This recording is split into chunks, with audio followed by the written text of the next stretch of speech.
Ciao tifosi del Napoli! Siamo tornati con un'esclusiva imperdibile per tutti voi. La nostra squadra è sempre alla ricerca di miglioramenti per portare risultati eccezionali e oggi abbiamo notizie fresche dal mercato.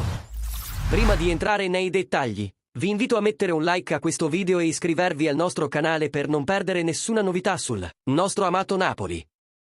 Andiamo subito al sodo.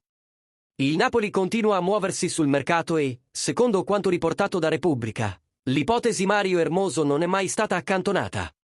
Il direttore sportivo Giovanni Manna sta lavorando per trovare un accordo che soddisfi tutte le parti, considerando anche le commissioni necessarie. Hermoso, 29 anni, ha recentemente concluso la sua esperienza con l'Atletico Madrid, rendendolo un'opzione molto interessante per la difesa partenopea. Hermoso è un difensore con grande esperienza e flessibilità, qualità che lo rendono perfetto per il nuovo Napoli di Antonio Conte. Il tecnico azzurro, noto per la sua attenzione alla fase difensiva, vedrebbe in Hermoso un rinforzo ideale per solidificare il reparto arretrato.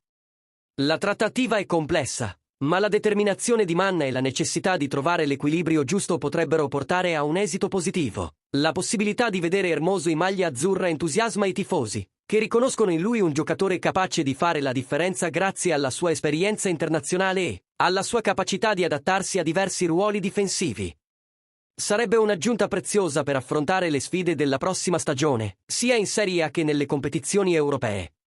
E ora, tifosi del Napoli, cosa ne pensate di questa possibile acquisizione? Credete che Mario Hermoso possa essere il rinforzo giusto per la nostra difesa? Lasciate i vostri commenti qui sotto, vogliamo sapere la vostra opinione.